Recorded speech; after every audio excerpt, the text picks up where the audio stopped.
درود کا لیں بلند آواز سے صلوات پڑھیں اللہم۔ اجازت ہے ذکر شروع کیا جا سکے، چونکہ آج کی اس مجلس کا ابتدائیہ مخدومہ نے میرے نام لکھا ہے، تو ہر مجلس کا آغاز حدیث قصہ سے ہوتا ہے، تو میں چاہتا ہوں کہ میں مجلس میں حدیث قصہ کی راز آپ کے سامنے پڑھ سکوں۔ بسم اللہ۔ مولا حسین زبردہ حدیث قصہ کی تلاوت بھی ہو اور حدیث قصہ کے راز بھی آپ کے سامنے پڑھے جائیں۔ بعض شیعہ اپنی کم علمی کی بنیاد پہ اور جدت پسندی کی بنیاد پہ یہ سمجھتے ہیں کہ شاید حدیث قصہ معاذ اللہ اس کی سند ضعیف ہے، اور انہوں نے حدیث قصہ کی جگہ دعائے کمیل پڑھنی شروع کر دی۔ میں بالکل کھول کے گفتگو کرنے کا آتی، جہاں مسجدوں میں حدیث قصہ پڑھی ہوتی تھی وہاں اب شب جمعہ دعائے کمیل پڑھی جاتی ہے۔ حدیث قصہ کی جگہ دعائے کمیل شیعت نہیں، شیعت کی دشمنی ہے۔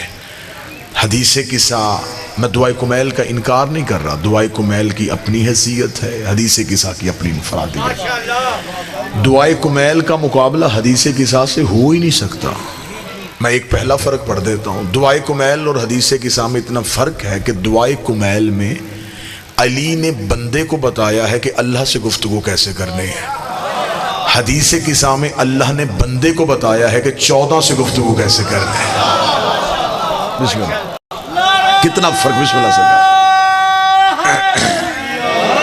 کتنا فرق ہے حدیث قصہ میں اور دعائے کمیل میں۔ حدیث قصہ اور ہے، دعائے کمیل اور ہے۔ دعائے کمیل میں بندہ اللہ کے سامنے گڑ گڑا کے رو رو کے منتیں کرتا ہے، میرے گناہ بخش دے، میری خطائیں معاف کر دے، میری غلطیوں پہ رحم کر دے۔ دعائے کمیل میں بندہ اللہ کی منتیں کر رہا ہے، حدیث قصہ میں اللہ وعدہ کر رہا ہے جو آ گیا وہ بچ بھی گیا ہے، رحمت بھی لے گیا ہے، مغفرت بھی پا گیا ہے۔ معصوم فرماتے ہیں کہ ہر گھر میں حدیث قصہ ہر روز نہیں تو ہفتے میں ایک بار ضرور پڑھی جائے۔ جہاں حدیث قصہ کی تلاوت ہوتی ہے وہاں فرشتے حصار کرتے ہیں۔ بسم اللہ۔ اس حدیث کا نام، میں نے اس سے پہلے حدیث قصہ کی فضائل پڑھوں گے، حدیث قصہ کی کیا کیا فضائل ہیں، تو میرا خیال پوری مجلس گزر جائے حدیث قصہ کی فضیلت بیان کرنے میں۔ کتنی فضیلت ہے آل محمد کے ہاں حدیث قصہ پڑھنے کی۔ اصل میں مسئلہ یہ ہوا کہ جب سے ہمارا ان چیزوں پہ اعتقاد ختم ہوا ہے تب سے مصیبتوں میں اضافہ ہوا ہے۔ میرا خیال ہے کہ نوجوان بچے تو نہیں لیکن بزرگ اس بات کی گواہی دیں گے کہ ایک دور ہوتا تھا ہمارے گھر میں ہماری مائیں معجزہ پڑھا کرتی تھی۔ ہلکی سی مصیبت کی آہٹ دروازے پہ آتی تھی نا تو مائیں معجزہ پڑھ لیتی تھی، مصیبت دروازے سے واپس چلی جاتی تھی۔ اب ان معجزوں، ان کہانیوں میں لوگوں نے کہا جن میں کیا رکھا ہے، بات کہانی کی نہیں تھی، بات اعتقاد کی تھی کہ ہم نے اپنے ذہن میں علی کا تذکرہ کرنا ہے، 14 کی بات کرنی ہے، مصیبت دروازے سے واپس چلی جائے گی۔ اب ان چیزوں کی کمی ہو گئی، اعتقاد کی کمی آ گئی، اب بندے 14 کے ذکر سے زیادہ اپنی عبادت پہ ناز کر رہے ہیں، لیکن انہیں یہ نہیں پتا عبادت بھی تبھی قبول ہوتی ہے جب 14 راضی ہوتے ہیں۔ عبادت 14 کی معرفت کا نام ہے۔ معصوم فرماتے ہیں اللہ تمہیں سجدہ کروا کے اپنی حاکمیت نہیں منوا رہا، اللہ تمہیں سجدہ کر کے ہم تک پہنچا رہا ہے۔ جو حدیث پڑھی جاتی ہے اس حدیث کا نام ہے حدیث قصہ۔ اس کی مکمل کہانی پڑھیں تو بنتا یہ ہے کہ اس حدیث کا نام ہوتا حدیث فاطمہ۔ صلی اللہ علیہ وسلم۔ اس حدیث کا نام ہوتا ہے حدیث تطہیر، لیکن اللہ نے حدیث کو حدیث قصہ کہلوا دیا۔ قصہ کہتے ہیں چادر کو، چادر والی حدیث، یعنی کہ اس کا نام ہی بتا رہا ہے کہ اس میں ایک چادر ہے جس میں کچھ راز ہے۔ اب حدیث قصہ شروع ہوتی ہے ان جابر بن عبداللہ الانصاری، یہ روایت کی ہے جناب جابر نے۔ جابر کے بارے میں پھر گفتگو چھیڑوں گا تو پھر پورا 1 گھنٹہ گزر جائے گا کہ جابر تھا کون۔ جابر بن عبداللہ انصاری یہ وہ مخصوص ترین آل محمد کا صحابی ہے جس نے 5 محمدوں کی خدمت کی ہے، جس نے پہلے محمد کا سلام 5ویں محمد تک پہنچا ہے۔ رسالت مآب کا دور دیکھا ہے، علی کی صحبت میں زندگی گزاری ہے، حسن کی غلامی کی ہے، حسین کی نوکری کی ہے، مولا سجاد کے ساتھ رہے ہیں، سرکار باقر کے ساتھ رہے ہیں۔ جناب رسالت مآب مدینے کی مسجد میں بیٹھے ہوئے تھے، یا جابر مسجد میں داخل ہوا، مولا نے صحابہ سے کہا رستہ دو جابر کو۔ جابر کو رستہ ملا، رسول نے بالکل قریب بلایا۔ جب جابر بالکل قریب آیا، رسول نے کہا میرے قریب بیٹھ۔ جابر بیٹھا، رسول نے جابر کا سر پکڑ کے اپنے زانوں پہ رکھا۔ قسمت ایک صحابی کی، رسالت مآب نے اس کا سر اپنے زانوں پہ رکھا، اس نے آنکھیں بند کر کے خوشبوئے رسالت کو سونگا۔ اس کی آنکھ میں خوشی کا آنسو آیا، آنسو ابھی داڑھی تک نہیں پہنچا، یا رسول نے ہاتھ سے آنسو کو روکا، روک کے کہا تجھے ایک اہم ذمہ داری دینے لگا ہوں۔ مولا حکم فرمایا جب ممبر پہ میرا ایک بیٹا دیکھے جس کا نام میرے نام جیسا ہو، اسے کہنا نانا سلام کہہ رہا تھا۔ جب تو ایک میرا ایسا بیٹا دیکھے جس کا نام میرے نام کے ساتھ ملتا ہو اور وہ ممبر پہ بیٹھا ہو، تو اسے کہنا رسول سلام کہہ رہا تھا۔ یہی جناب جابر جب سرکار امام باقر کی بارگاہ میں پہنچے تو مدینے کی اسی مسجد کے اسی ممبر پہ سرکار باقر بیٹھے ہوئے تھے۔ اب جناب جابر ضعیف ہو چکے تھے، کمر جھک گئی تھی، کمر میں خم آ گیا تھا، آنکھوں کی بینائی ختم ہو رہی تھی۔ جب مسجد میں داخل ہوئے، جناب سرکار باقر علوم نے کہا جابر کو رستہ دو۔ لوگوں نے نبی کا صحابی سمجھ کے احتراماً اٹھے، پکڑ کے مولا کے قریب لے کے آئے۔ جناب جابر مولا کے قریب بیٹھ گئے، سرکار باقر نے سر پکڑ کے وہیں رکھا جہاں رسالت مآب نے رکھا تھا۔ جابر نے آنکھیں بند کر کے مدت کے بعد پھر وہی خوشبو محسوس کی۔ جابر کی آنکھ میں خوشی کا آنسو ابھی داڑھی تک نہیں پہنچا تھا، سرکار باقر نے ہاتھ رکھا، ہاتھ رکھے گا روئے گا، نانے کا سلام نہیں دے گا۔ یہ نبی کا وہ صحابی ہے۔ اس کی دوسری صفت یہ ہے، یہ قبر حسین کا پہلا مجاور ہے۔ جب رسالت مآب مکہ سے ہجرت کر کے مدینہ پہنچے تھے تو ناصرین محمد میں سے جناب جابر کا نام تھا۔ جناب جابر نے اپنے ماں باپ قربان کیے ہیں اسلام کے لیے۔ جناب جابر عبداللہ کے بیٹے تھے، قبر حسین کے پہلے مجاور تھے۔ جب مولا حسین نے مدینہ چھوڑا تب یہ ہجرت کے لیے گئے ہوئے تھے، اپنی تجارت کی غرض سے یہ مدینہ سے باہر تھے۔ جب یہ پہنچے تو انہیں خبر ہوئی کہ رسول کا بیٹا مدینہ چھوڑ چکا ہے، تو یہ رسالت مآب کے فرزند کے پیچھے مدینہ سے چلے۔ لیکن جب یہ کربلا پہنچے تو ان کی کربلا میں آمد کی تابع کہتی 17 سفر کو ہے۔ جب یہ 17 سفر کو کربلا میں پہنچے ہیں تو پھر یہ قبر حسین پہ بیٹھ گئے، پھر یہ جتنی دیر زندہ رہے ہیں تو پھر انہوں نے قبر حسین کی مجاوری کی ہے۔ اتنا جلیل القدر صحابی ہے، اس کی فضیلتیں اتنی ہیں کہ میں نے پہلے کہا کہ ایک پوری مجلس چاہیے جابر پڑھنے کے لیے۔ اب حدیث قصہ جناب جابر نے روایت کی ہے، اور جابر کہتا ہے کہ میں نے کسی صحابی سے نہیں سنی، مجھے خود سیدہ نے سنائی ہے۔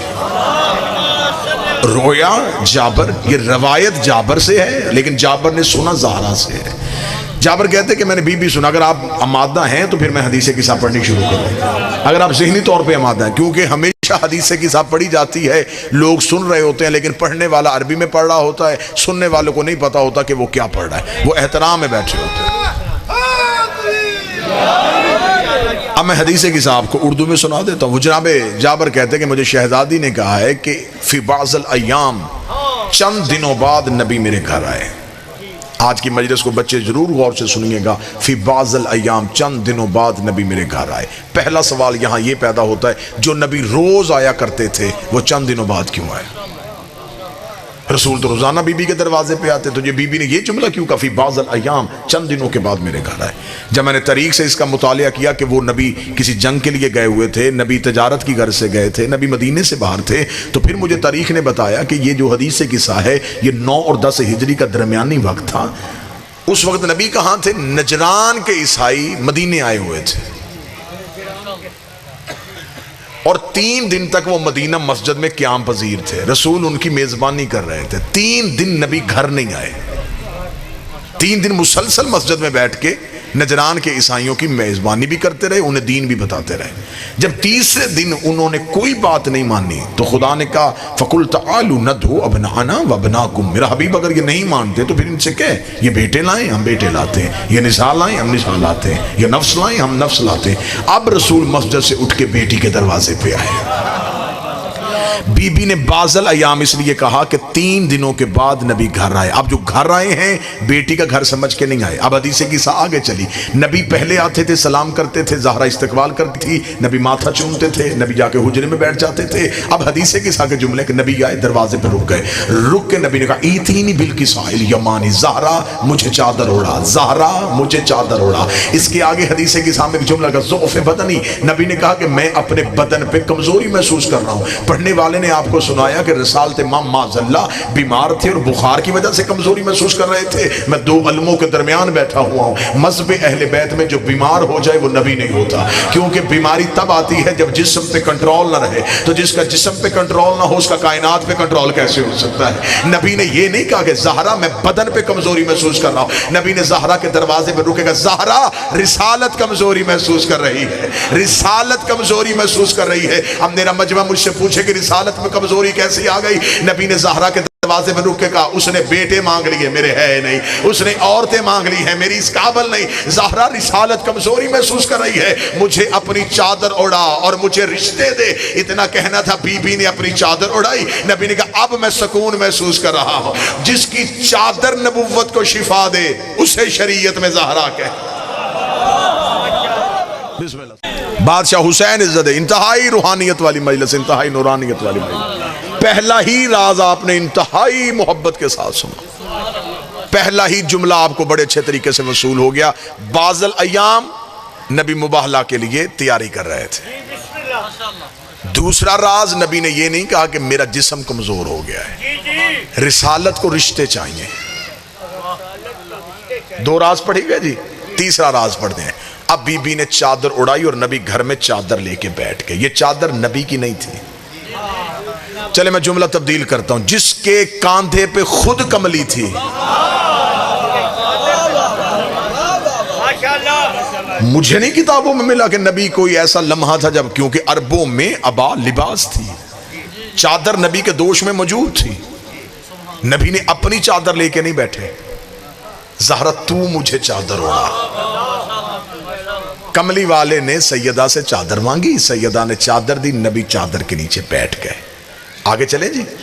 اب پہلا شہزادہ صحن عصمت میں داخل ہوا، حدیث کے ساتھ شروع ہو چکی جی۔ اس نے آتے کہا انی اشم عندک راحۃ طیبہ، اماں کہیں سے نانا کی خوشبو آ رہی ہے۔ یہ بات ذہن میں رکھیے گا جلال پور والو، نبوت جب بھی پہچانی جائے خوشبو سے پہچانی جاتی ہے۔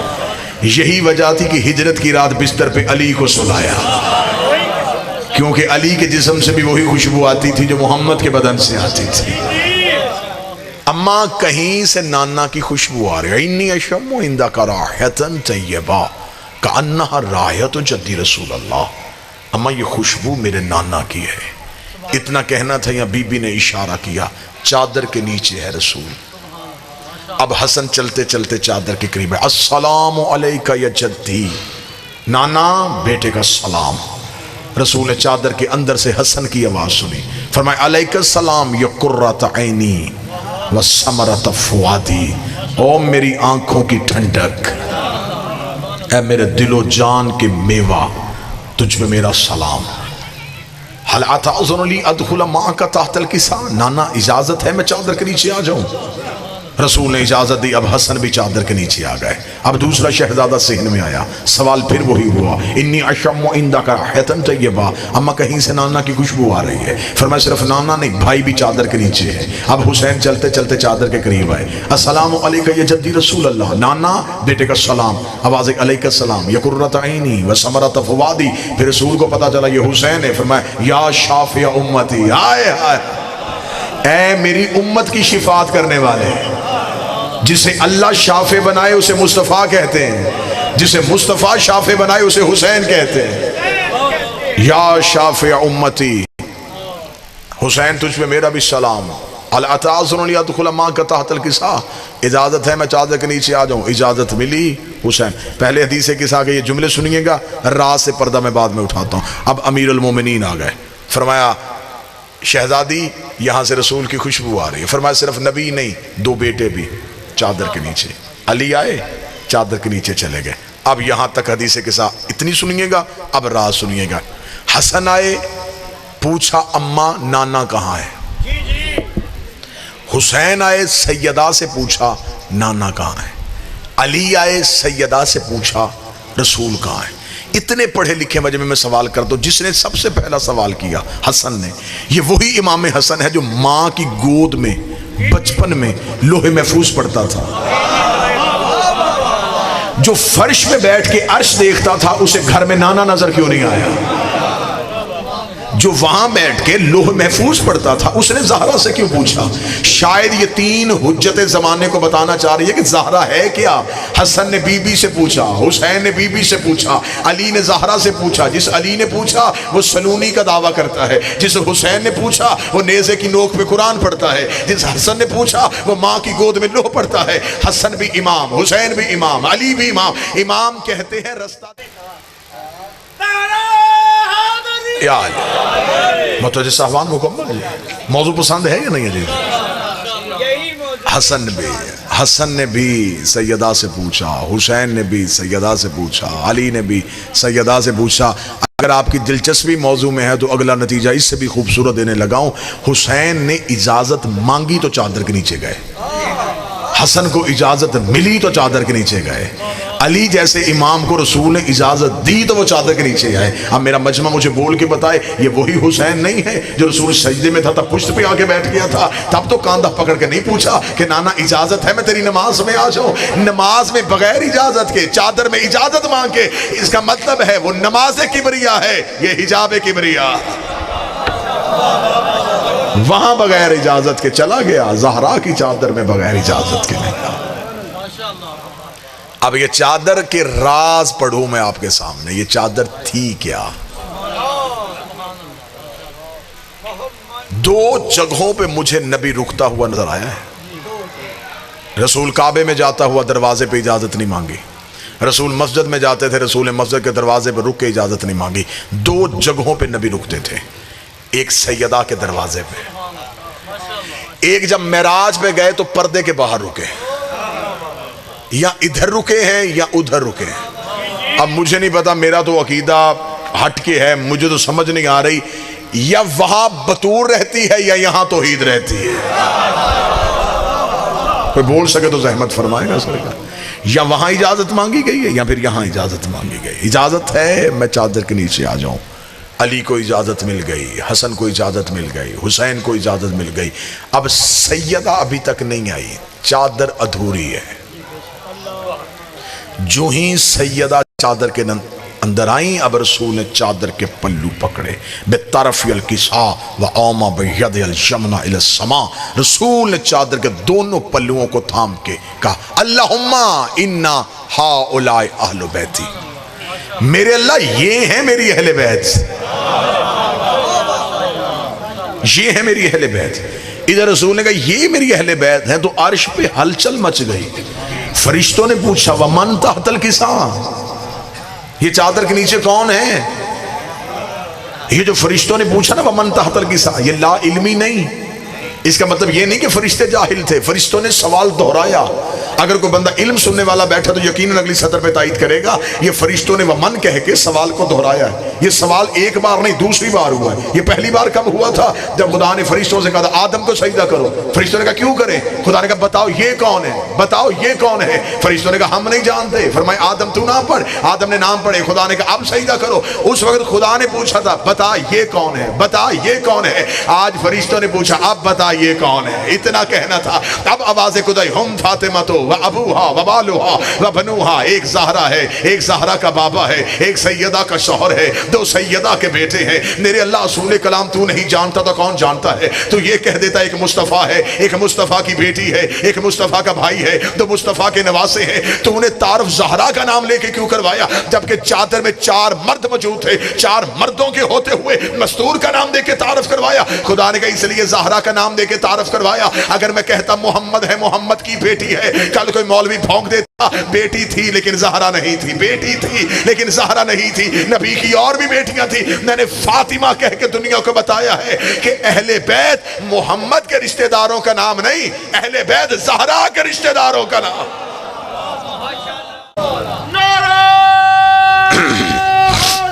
یال اہل بیت بننے کے لیے نبی کا رشتہ دار ہونا ضروری نہیں، سیدہ کا رشتہ دار ہونا ضروری ہے، نبی کے رشتہ دار اہل بیت نہیں۔ اور ویسے بھی یہ اللہ کا ہم پہ کرم ہے، یہ سیدہ کا ہم پہ احسان ہے، لوگوں کے پاس جتنے ہیں وہ سارے نبی کے ہیں،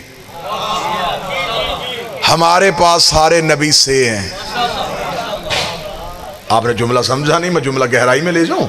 لوگوں کے پاس جتنے ہیں نبی کے صحابی، نبی کی بیوی، نبی کے رشتہ دار، ہمارے پاس کے والا ایک بھی نہیں۔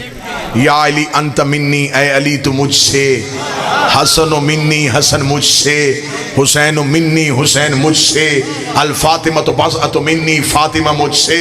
ادھر کے ہے ادھر سے ہے، درود کے والوں پہ نہیں ہوتا، سے والوں پہ ہوتا۔ ہمارے پاس نبی کے جسم کے رشتہ دار نہیں، ہمارے پاس نبی کے نور کے حصے ہیں، یہ سارے نبی سے ہیں۔ اہل بیت رسول کے رشتہ داروں کا نام نہیں، اہل بیت سیدہ کے رشتہ داروں کا نام۔ بندوں نے نبی سے رشتہ داری کی تھی اہل بیت بننے کے لیے، رشتہ داری کریں گے اہل بیت بن جائیں گے، اہل بیت بنیں گے درود میں آ جائیں گے، درود میں آئیں گے تو نماز میں آ جائیں گے۔ بندوں نے شارٹ کٹ استعمال کیا تھا نماز میں آنے کے لیے، خدا نے تطہیر کا دروازہ لگا دیا۔ خدا نے اہل بیت کا تعارف کروا ہی زہرا کے نام سے دیا کہ جتنی مرضی نبی سے رشتہ داری کر لو، نبی کے رشتہ دار تو اہل بیت میں آئیں گے نہیں، اہل بیت ہوں گے سیدہ کے رشتہ دار۔ اب جب نبی نے اللہ نے سیدہ کی شرط لگا دی تو اب بندوں نے پھر اہل بیت میں آنے کے لیے رسول سے آ کے بیٹی کا رشتہ مانگا، چلے ہمیں سیدہ کا رشتہ دے دیں۔ اب جو کتاب میں جملے میں بالکل بعین ہی وہ پڑھنے لگا ہوں، جب لوگوں نے کہا کہ ہمیں بیٹی کا رشتہ چاہیے، رسول کا جواب سونے کا قلم ہو، میں کعبے کی پیشانی پہ جملہ لکھوں۔ رسول نے کہا تمہیں کس نے کہا ہے کہ میری بیٹی کی شادی کا اختیار میرے پاس ہے؟ تو بیٹھا ہے سننے والا نہیں بیٹھا؟ تمہیں کس نے کہا ہے کہ میری بیٹی کی شادی کا اختیار میرے پاس ہے؟ وہ بھی سامنے عرب کے لوگ تھے، انہوں نے کہا تجھے سورج پلٹانے کا اختیار ہے،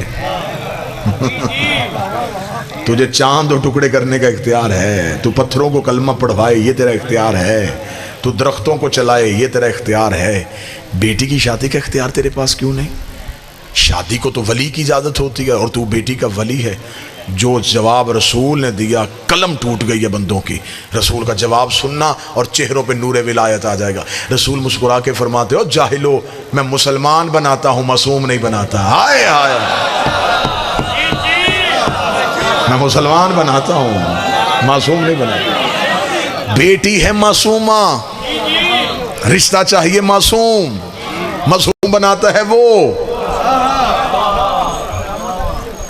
جانے۔ اور وہ عصمت کے معاملے میں اتنا سخت ہے، وہ مریم کو بغیر شوہر کے بیٹا دے دیتا ہے،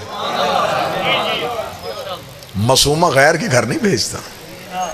خدا نے مریم کو بغیر شوہر کے بیٹا دیا، اور بیٹا بھی عام نہیں دیا، نبی دیا، پھر اسے روح اللہ بنایا،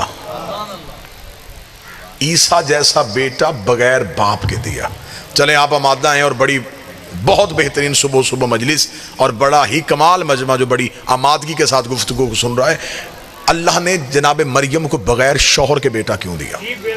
اس میں راز کیا ہے؟ اب جو راز کتابوں میں پڑھا میں پہلے وہ پڑھ دیتا ہوں، پھر جو نوکر پہ خیرات ہے وہ پڑھ دیتا ہوں۔ کتابوں نے کہا کہ اللہ نے جناب عیسیٰ کو بغیر باپ کے اس لیے پیدا کیا کہ جناب مریم معصومہ تھی، اور اس دور میں مریم کا کف نہیں تھا۔ ایسا ہی ہے، یہی جوامل ہے نا آپ کو کہ اس دور میں جناب مریم کا کف نہیں تھا، اللہ نے بغیر شوہر۔ بابا جی اگر یہ علم کو تھوڑا سا باندھ دینا تو مجھے یہ دیکھنے میں آسانی ہو جائے۔ درود سارے حضرات مل کے بلند آواز سے.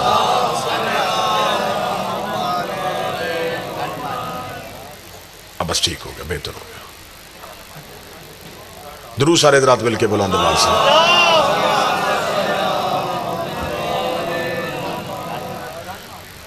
متوجہ ہیں سامان جی؟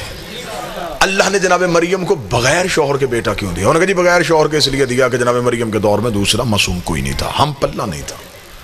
ایک ہی معصوم تھا، وہ جناب زکریا تھے، اور وہ رشتے میں خالو لگتے تھے، اس لیے اللہ نے بغیر شوہر کے بیٹا دیا. ٹھیک ہے جی، یہ بات میں بھی تسلیم کر گیا، قوم نے بھی کر لی تھی، میں بھی کر لیتا ہوں. لیکن حقیقتیں بڑی مشکل سے نیچے اترتی ہیں. سادہ چیز تو نیچے اتر جاتی ہے، حقیقت مشکل سے نیچے اترتی ہے. اب حقیقت جو ہے وہ مولویوں کے یہاں پھنس گئی، وہ نہیں بتائی اور میٹھی گولی قوم کو دے دی، اور قوم اسی پہ آمادہ ہو گئی کہ ہاں بھائی یہ دلیل ٹھیک ہے. اس کے آگے کسی نے ریسرچ کرنے کی ضرورت محسوس نہیں کی. میرا طالب علم ہونے کی حیثیت سے جس بندے نے یہ جواب دیا اس پہ میرے دو سوال ہیں. اگر اللہ کی یہ مجبوری تھی، اللہ کو اس دور میں معصوم کوئی نہیں ملا، تو معصوم پیدا کون کرتا ہے؟ تو وہ کر دیتا. بھئی یہ مجبوری مخلوق ہی ہو سکتی ہے کہ ہمیں معصوم کوئی نہیں ملا، اس کی مجبوری کیسی؟ وہ مجبور تو ہے ہی نہیں. دو نقصان کروا لیے، فطرت توڑی، جبکہ اس نے خود کہا ہے کہ میں اپنے قانون نہیں توڑتا. یہاں ٹوٹ گیا، فطرت بدل دی، بغیر شوہر کے بیٹا دے دیا. دوسرا نقصان کیا ہو گیا؟ توحید خطرے میں ڈال دی. عیسیٰ بغیر باپ کے دیا، اور آج تک عیسائی مان ہی نہیں رہے. وہ کہتے نہیں جی اللہ کا بیٹا ہے، باپ کوئی نہیں ہے. تو کہ اللہ کو نہیں پتا تھا کہ دو نقصان ہو رہے ہیں، کہ ایک مذہب وجود میں آ جائے گا، انہوں نے اس کو اللہ کا بیٹا کہہ دینا ہے، اس کا باپ کوئی نہیں ہے. تو لہٰذا مجبوری کیا تھی؟ وہ معصوم پیدا کر دیتا. اس نے بھیجنا تھا، وہ ایک معصوم مریم کے دور میں بھیجتا، مریم کی اس سے شادی کرتا، عیسیٰ دنیا میں آتا، نہ آج عیسائی ہوتے، نہ فطرت کا قانون ٹوٹتا. صرف مریم کے دور میں ٹوٹا، اس کے بعد نہ ٹوٹا، نہ پہلے ٹوٹا. میرے مالک دو نقصان کروا لیے تو نے. اب میں نے جو پہلا سوال کیا تھا وہ ہوتا کتابوں والا جواب، پھر میں نے اس پہ کیا دو سوال قائم. اب دو سوالوں کے بعد اب نوکر پڑھنے لگا عطا. میرے مالک تو نے مریم کو بغیر شوہر کے بیٹا کیوں دیا جبکہ تو نے معصوم خلق کر دینا تھا؟ عجب نہیں کہ واضح پروردگار ہے، گستاخ نہ بن، خدا کو مجبور نہ سمجھ، میں معصوم خلق بھی کر سکتا تھا. لیکن اصل میں حقیقت یہ تھی کہ میں مریم کو بنا بیٹھا تھا بتول. اگر میں کوئی معصوم پیدا کر کے مریم کی سے شادی کرتا تو وہ قیامت تک معصوم کہتا رہتا میرے گھر میں بتول رہتی ہے، میں بتول کا شوہر ہوں، میں بتول کا حاکم ہوں. خدا نے کہا یہ اعزاز صرف ابو طالب کے بیٹے کا ہے کہ اس کے گھر میں بتول رہتی ہے. میں توحید خطرے میں ڈال سکتا ہوں، علی کی ہمسری برداشت نہیں کر سکتا. میں علی کی برابری برداشت نہیں کروں گا. کل کوئی کہے، کل کوئی کہہ دے کہ میں اس فضیلت میں علی جیسا، اس کی بیوی بھی بتول، میری بیوی بھی بتول. نہ یہ اعزاز صرف علی کا ہے کہ اس کے گھر میں بتول رہتی ہے. جو اللہ علی کی ہمسری نبیوں میں برداشت نہیں کرتا وہ عرب کے کمیوں میں برداشت کرے گا. میں کسی بندے کا موازنہ علی سے کیوں پڑھوں؟ میں کسی مکے کے بندے کا مقابلہ علی سے پڑھوں؟ بِطَرَفِ الْكِسَاءِ وَأَوْمَا بِيَدِ الْيُمْنَى إِلَى السَّمَاءِ. موضوع ہے نا، چادر کے پلوؤں کو تھام کے کہا میرے اللہ یہ ہے میری اہل بیت. اتنا نبی کہہ دیتا تو با خدا میں ممبر سے صرف اتنا ہی کہتا. نبی نے اتنا نہیں کہا. اللہم ان حول اہل بیتی کہہ کے نبی چپ نہیں ہو. فرمایا خاصہ تھی، حامہ تھی، لحمہم لحمی، دمہم دمی، یعلمنی یعلمہم، یحزننی یحزنہم، انا حرب لمن حربہم، وسلم لمن سالمہم، وعدو لمن عاداہم، ومحب لمن احبہم، انہم منی وانا منہم. میرے لئے یہ صرف میری اہل بیت نہیں، میرے خاص ہیں، میرا حصہ ہے. ان کا گوشت میرا گوشت ہے، ان کا خون میرا خون ہے. اچھا رسول نے یہ نہیں کہا کہ میرا گوشت ان کا گوشت ہے. راز سنتے آئیے گا، صرف راز پڑھ رہا ہوں، صرف لفظوں میں چھپے ہوئے راز کھول رہا ہوں. رسول نے یہ نہیں کہا کہ میرا خون ان کا خون ہے، نہیں، ان کا خون میرا خون، ان کا گوشت میرا گوشت ہے. یا رسول اللہ نور اول تو آپ ہیں، آپ کہہ دیں کہ میرا خون ان کا خون ہے. میرا گوشت ان کا گوشت ہے، میں ان میں، یہ آپ نے میرا کیوں نہیں کہا کہ میرا خون ان کا، میرا ان کا کیوں نہیں، میرا ان کا کیوں نہیں؟ اب ان میں سے خون بھی نکال دو اور گوشت بھی نکال کے اگر میں لفظ کہوں تو میرا خیال ہے پھر زیادہ وضاحت اچھی ہو جائے گی۔ یا رسول اللہ آپ نے یہ نہیں کہا میرا ان کا، آپ نے کہا ان کا میرا، ان کا میرا، ان کا میرا۔ رسول نے کہا سمجھ نہیں آیا؟ میرا ان کا میرا، کوئی میرے ایسے ہوں گے جو ان کے نہیں ہوں گے، ان کا کوئی بھی ایسا نہیں ہوگا جو میرا نہیں ہوگا۔ میرے بہت ایسے ہوں گے، اگر میں کہہ دیتا میرا ان کا تو میرے تو بہت ایسے ہیں جو میرے ہیں، ان کے نہیں، ان کا ایک بھی ایسا نہیں جو صرف ان کا ہو اور میرا نہ ہو۔ ان کا خون میرا خون ہے، ان کا گوشت میرا گوشت ہے۔ اگلی سطر سننا حدیث قصہ کی، رسول اللہ لحمہم لحمی دمہم دمی یؤلمنی من یحزننی من، جس نے انہیں غضب نہ کیا اس نے مجھے غضب نہ کیا۔ اگلا جملہ سننا، رسول نے کہا میں ہر اس سے لڑوں گا جو ان سے لڑا۔ اب اس میں تو فرقوں والی بات ہی کوئی نہیں، صرف تاریخ سے جا کے پوچھ ان سے کون کون لڑا۔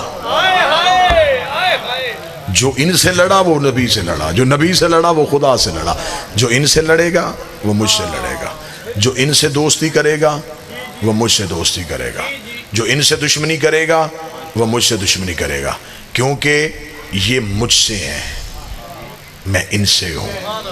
اب رسول نے یہ جملہ کہا فجل صلواتکا برکاتکا رحمتکا غفرانکا رضوانکا، تو رحمت بھیج، تو درود بھیج، تو مغفرت بھیج، تو صلوات بھیج۔ نبی نے محبت میں قصیدہ پڑھ دیا، یہ میرے، ان کا خون میرا خون، ان کا گوشت میرا گوشت، ان کے دوست میرے دوست، ان کے دشمن میرے دشمن۔ خدا کو عرش میں بیٹھے جلال آ گیا، خدا نے کہا اچھا آج چادر کے نیچے آ گئے تو تارے تیرے ہو گئے، آج چادر کے نیچے ہو گئے تو اہل بیت ساری تیری آ گئی۔ اب خدا کو بھی جلال ہے، خدا نے کہا وَبِعِزَّتِي وَبِجَلَالِي، میں نے زندگی میں کبھی کوئی قسم اپنی نہیں کھائی لیکن آج میں اپنی عزت اور جلال کی قسم کھا رہا ہوں۔ انی خلقت السمان مبنیہ والارض مدیہ ولا شمس وضیہ ولا قمرا منیرا ولا فلکا یدور ولا بحرا یجری۔ او محمد تو نے کہا یہ تیرے ہیں سن، اگر یہ نہ ہوتے آسمان نہ ہوتا۔ انی خلقت السمان مبنیہ، یہ عرش ہے تو ان کی وجہ سے، یہ فرش ہے تو ان کی وجہ سے، یہ دریا میں روانی ہے تو ان کی وجہ سے، یہ سمندر میں طغیانی ہے تو ان کی وجہ سے، یہ بادل میں شور ہے تو ان کی وجہ سے، یہ ہواؤں میں زور ہے تو ان کی وجہ سے، یہ کلیوں میں چٹک ہے تو ان کی وجہ سے، یہ پھولوں میں مہک ہے تو ان کی وجہ سے، یہ دن طلوع ہو رہا ہے تو ان کی وجہ سے، یہ غروب ہو رہا ہے تو ان کی وجہ سے، یہ تارے چل رہے ہیں تو ان کی وجہ سے، یہ نظام کائنات میں نے ان کی وجہ سے قائم رکھا ہوا ہے۔ اب فرش پہ نبی کہہ رہا تھا میرے ہیں، عرش پہ خدا کہہ رہا تھا میرے ہیں، پھر محمد نے کہا ایک کام کر لیتے ہیں، دعا میں کر لیتا ہوں، وعدہ تو کر لے۔ خدا نے کہا تو دعا کر، میں وعدہ کرتا ہوں۔ نبی نے ہاتھ اللہم وعلمن وعلہم وعادمن آدھا، ہر اس سے دوستی کرنا جو ان سے دوستی کرے، ہر اس سے دشمنی کرنا جو اس سے دشمنی کرے۔ اب پتا چلا رضی اللہ سجدے کرنے سے نہیں ہوتا، پانچ کو راضی کرنے سے ہوتا۔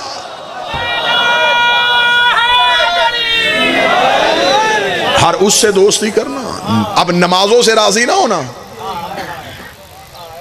کہ نبی نے چادر میں بیٹھ کے کہا اب نمازوں سے راضی نہ ہونا، اب اپنے سجدوں سے راضی نہ ہونا، راضی تب ہونا جب یہ ہوں۔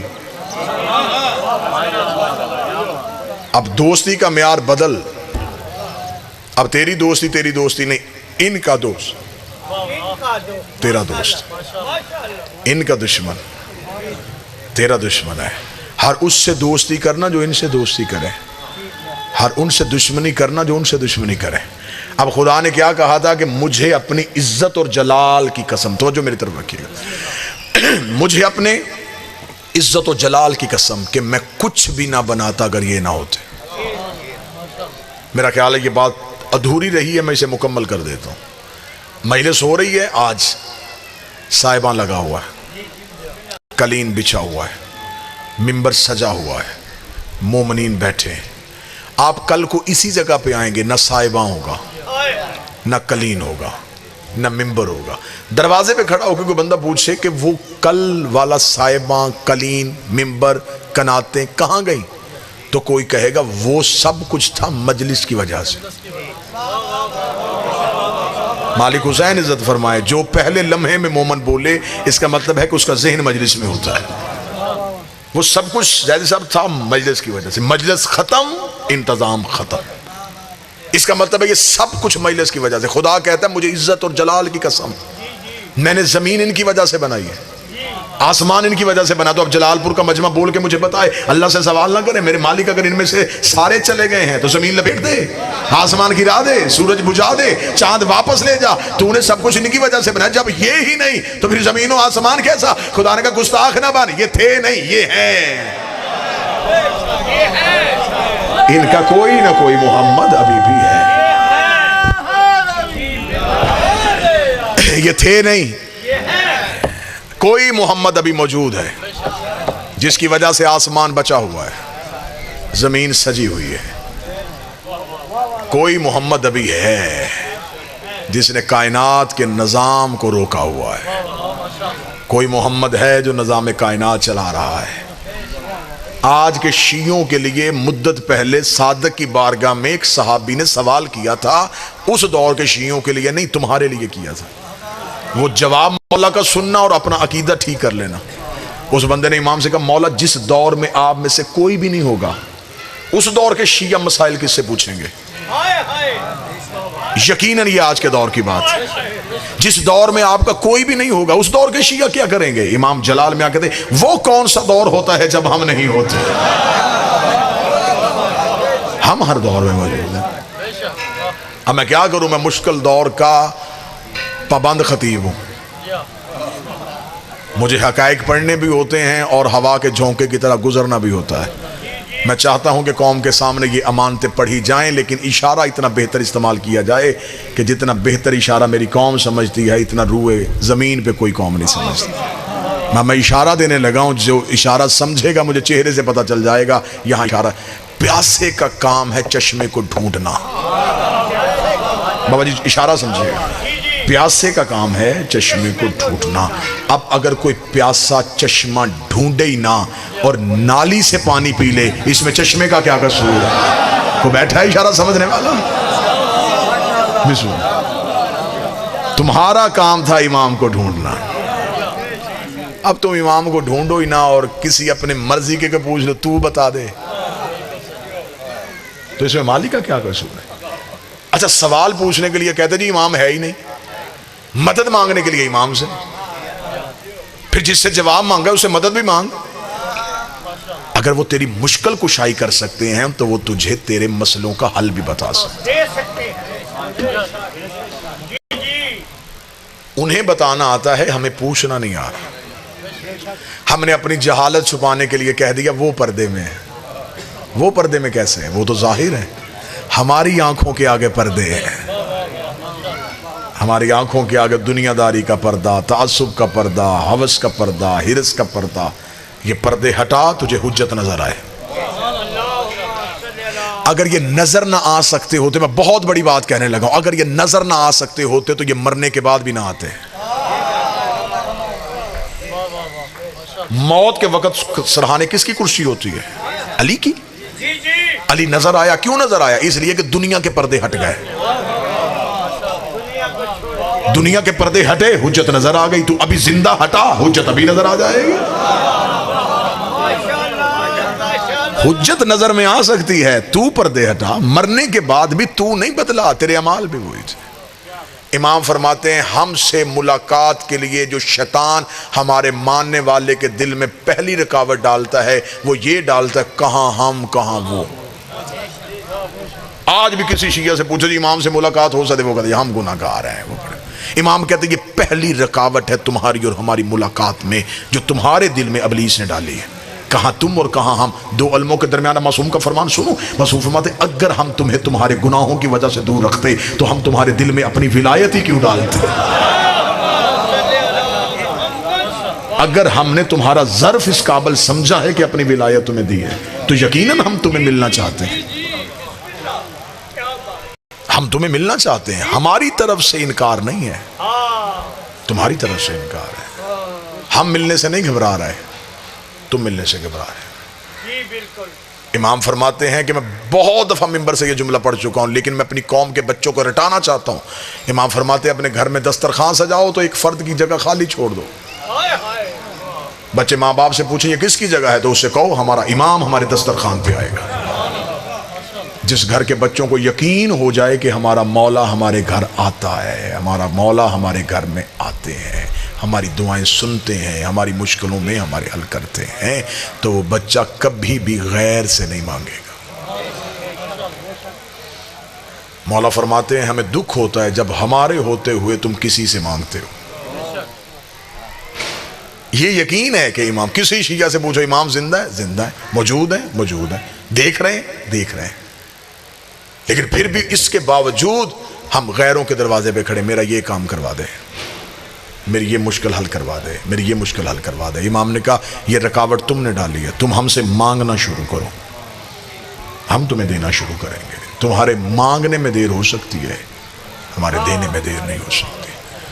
حدیث کسا کے راز جتنے کم علمی کی بنیاد میں پڑھ سکتا تھا میں نے آپ کے سامنے پڑھے۔ ان 14 کو صرف ماننا نہیں، ان کی معرفت شرط ہے۔ انہیں پہچانو، یہ ہیں کون، ان کی معرفت کیا ہے۔ یہ انہوں نے کرم کر دیا ہے کہ انہوں نے ہمارے دل میں اپنی محبت پیدا کر دی۔ اب ہمارے دل میں ان کی محبت ہے، ان کی ولایت ہے۔ کتنا بہتر جملہ علی نے ہمارے لیے کہا ہے۔ مولا فرماتے ہیں میں اپنے دشمن کو دنیا بھی سجا کے دے دوں، وہ پھر بھی مجھے نہیں مانے گا۔ خود علی فرما رہے، نہج البلاغہ میں فرما رہے، مولا فرماتے ہیں میں اپنے دشمن کو ساری دنیا بھی دے دوں، وہ پھر بھی مجھے نہیں مانے گا۔ اور پھر جو تم پہ فخر کیا وہ سننا۔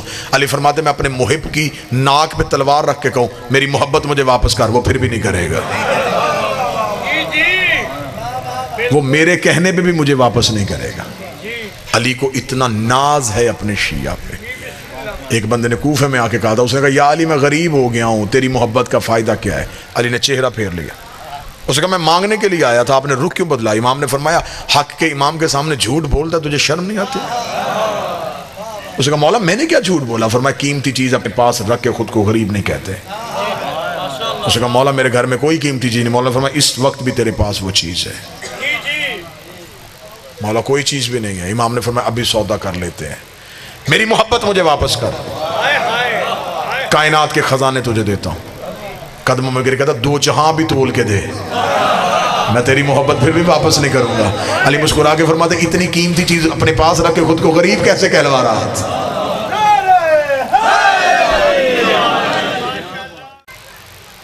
11 بندے رسول کے جنازے پہ آئے جس نے پوری دنیا سے کلمہ پڑھوایا ہو۔ آدھی رات کو بطول نے رو کے کہا تھا یا علی مدینے کے لوگ میرے بابے کے جنازے پہ کیوں نہیں آئے؟ علی رو کے فرماتے بطول علی کی ولایت کی دشمنی میں لوگوں نے تیرے بابے کا جنازہ چھوڑ دیا۔ آج شیعہ گھر کا بچہ ہو کے کہہ رہا ہے کہ علی ولی اللہ کیا ہے؟ محمد کی بیٹی قتل ہوئی ہے علی کی ولایت کی دشمنی میں۔ مبلغہ ولایت ہی شہزادی، آپ کو صرف ممبر سے اتنا سنایا گیا ایک دربار میں حق مانگنے گئی تھی، رکھ میرے سر پہ قرآن۔ نبی کے جانے کے بعد علی کا ہاتھ پکڑ کے ایک ایک صحابی کے گھر گئی ہے، دروازے پہ دستک دے کے آواز دے کے کہتی ہو فلاں ابن فلاں بھول گئے ہو غدیر میں میرے بابے کا خطبہ؟ کیوں تم نے علی کو تنہا چھوڑ دیا ہے؟ کیوں تم علی کو سلام کا جواب نہیں دیتے؟ لوگوں نے دروازے بند کر لیے۔ آدھی رات کو علی کو گھر لا کے علی کے سامنے بیٹھ کر دی نہ رو، ہمیں اللہ سلام کرتا ہے، ہمیں فرشتے سلام کرتا ہے۔ علی رو کے کہتے ہیں بطول میں اپنی غربت کی وجہ سے نہیں رو رہا، بطول تیرے احسان دیکھ رہا ہوں، بطول تو میری ولایت کی تبلیغ کے لیے اتنا کچھ کر رہی ہے، لوگ تجھے زندہ نہیں چھوڑیں گے، بطول نہ اتنی کھل کے میری ولایت پڑھ، لوگ قتل کر دیں گے تجھے۔ آج مجھ جیسے جاہل کو کسی چوک میں گولی بھی علی کی ولایت کے لیے لگ جائے تو میری نسلیں قرضہ نہیں اتار سکتی۔ محمد کی بیٹی قتل کی ہے لوگوں نے علی، اتنی کھل کے علی کی ولایت کی تبلیغ کی ہے کہ بندوں نے گھر آ کے مارا رسول کی بیٹی کو۔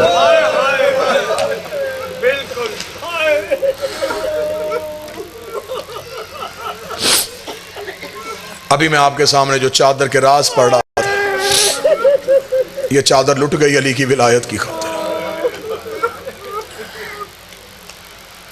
قتل ہو گئی رسول کی بیٹی علی کی ولایت کی وجہ سے۔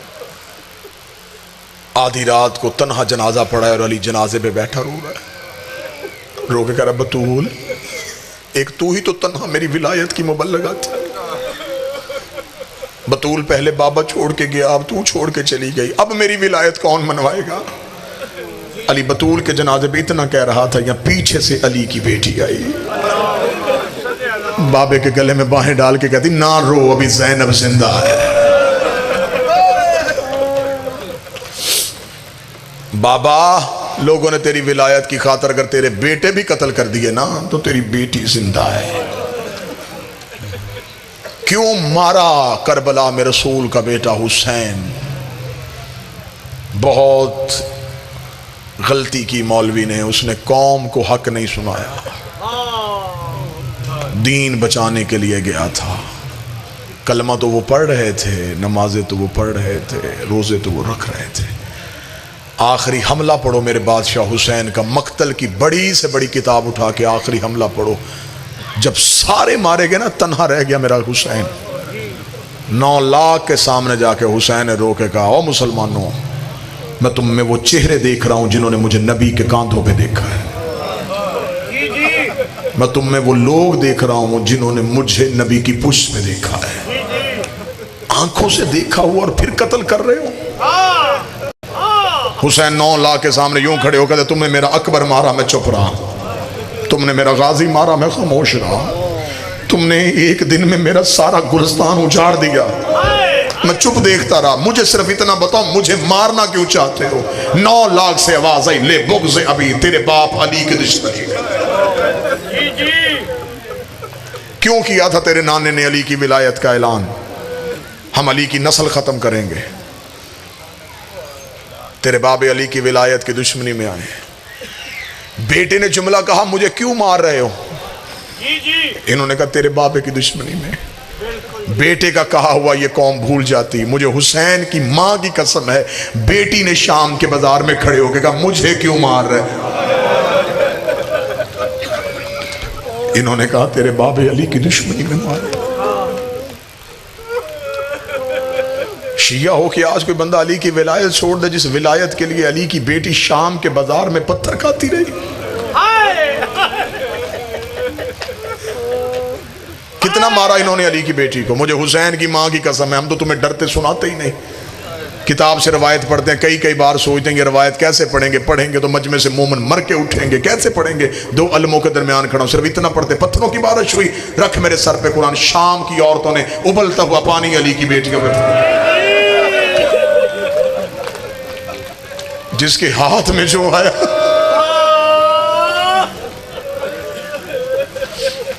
بسم اللہ باج، بسم اللہ، بسم اللہ. واجب الاحترام، قابل صد احترام جناب سید زیگم شاہ جی تشریف لے آئے. بس 2 سطریں مصیبت کی پڑھوں، انہی کا انتظار تھا. مولا سید الساجدین کہتے ہیں جب بازار عبور کیا، دیوار کے ساتھ لگ کے کھڑی ہوئی علی کی بہویں. سجاد کہتے ہیں میں پہچان ہی نہیں سکا ان میں اکبر کی ماں کون ہے، اصغر کی ماں کون ہے، قاسم کی ماں کون ہے. میں غیر سید ہوں، مجھ سے بازار شام آج تک نہیں پڑھا گیا کہ کیسے گزری تھی علی کی بیٹی. بہنیں بیٹیاں لے کے ہر کوئی جاتا ہے، کوئی بازار میں شاپنگ کے لیے جاتا ہے، کوئی بیٹی سکول چھوڑنے جاتا ہے، کوئی کالج چھوڑنے جاتا ہے. اگر بازار میں مردوں کا رش ہو، بھائی آگے چلتا ہے، بہن پیچھے چلتی ہے. رش زیادہ ہو تو وہ بھائی ہاتھ سے رش ہٹاتا ہے. جس کو ہاتھ لگتا ہے نا وہ پیچھے مڑ کے دیکھتا ہے، جب وہ دیکھتا ہے اس کے ساتھ پردہ دار ہے تو وہ رستہ دے دیتا ہے. اس نے رستہ اپنے لیے نہیں مانگا، اس کے ساتھ پردہ دار ہے. گجرات کتنا رولے گا، جس نے علی کی بیٹی کا رستہ بنانا تھا اس کے ہاتھ بدے ہوئے تھے. وہ پورے بازار میں صرف اتنا کہتا رستہ چھوڑو میرے ساتھ میری ماں آ رہی ہے، رستہ چھوڑو میرے ساتھ میری بہن. کسی نے رستہ دیا؟ رش اتنا زیادہ ہو گیا کہ علی کی بیٹی سے چلنا مشکل ہو گیا. میں نے تو منبر پہ کہا ہے باخدا ابھی تک بازار شام نہیں پڑھا گیا. بازار شام میں کوئی ایک مصیبت آئی ہے جو سجاد کا حجت ہو کے جگر پھٹ گیا. جب لوگوں نے جان بوجھ کے بھیڑ اتنی زیادہ کر دی کہ علی کی بیٹی سے چلا نہ جا سکے، پھر روتی روتی زمین پہ بیٹھ کے رو کے کہتی سجاد اب مجھ سے کھڑا نہیں ہوا جا رہا. پھر آدھا بازار ایسے عبور کیا ہے جیسے اکبر کی لاش پہ حسین آیا۔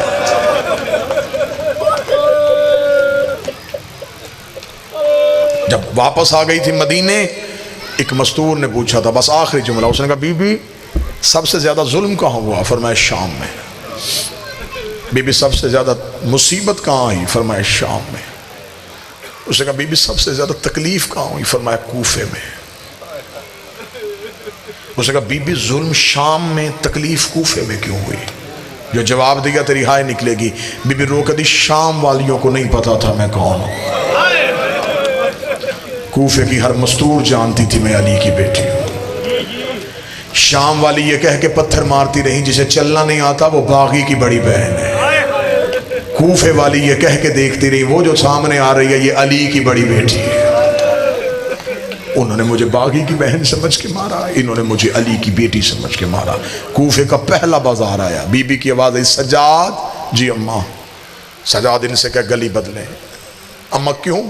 بی بی رو کہتی اس گلی سے کیسے گزروں؟ اس گلی میں حبیب کا گھر ہے۔ نوکر کے دروازے کے سامنے سے آقا زادی بغیر چادر کے گزرے ہیں؟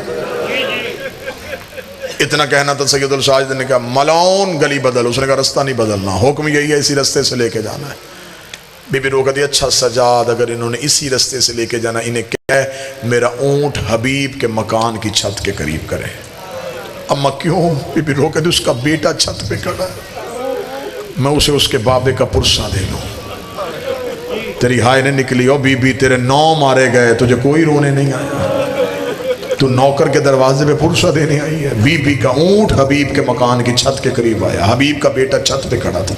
بی بی کی آواز آئی او بچہ قیدیوں کا تماشا دیکھ رہا ہے؟ رو کہتا نا بی بی میں تو عراق کی طرف دیکھ رہا ہوں۔ کیوں؟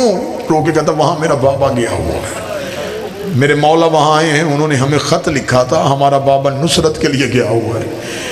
بی بی رو کے کہتی اچھا بچہ میرے قریب آ۔ جب بی بی نے کہا یا بنیا علیہ بیٹا میرے قریب آ، بچے نے قدم ہٹانے شروع کر دیے۔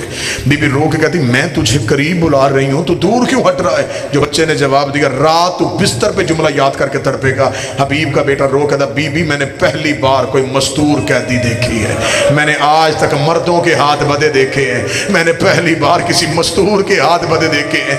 بی بی کس جرم میں قید ہوئی ہے؟ بی بی رو کہتی میرا جرم بعد میں پوچھنا، پہلے ماں کو کہے چھت پہ تجھے ایک قیدن بلا رہی ہے۔ حبیب کے بیٹے کے چہرے پہ غیرت کی سرخی آئی، رو کے کہتا بی بی میں باپے کے بعد گھر کے پردے کا وارث ہوں، میری ماں مکان کی چھت پہ نہیں آ سکتی۔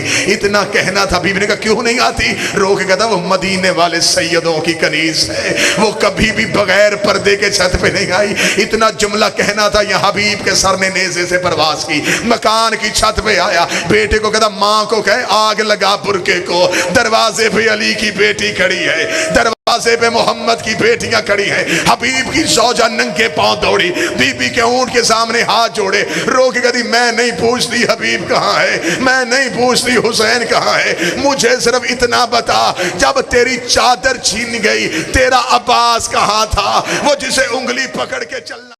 السلام علی الحسین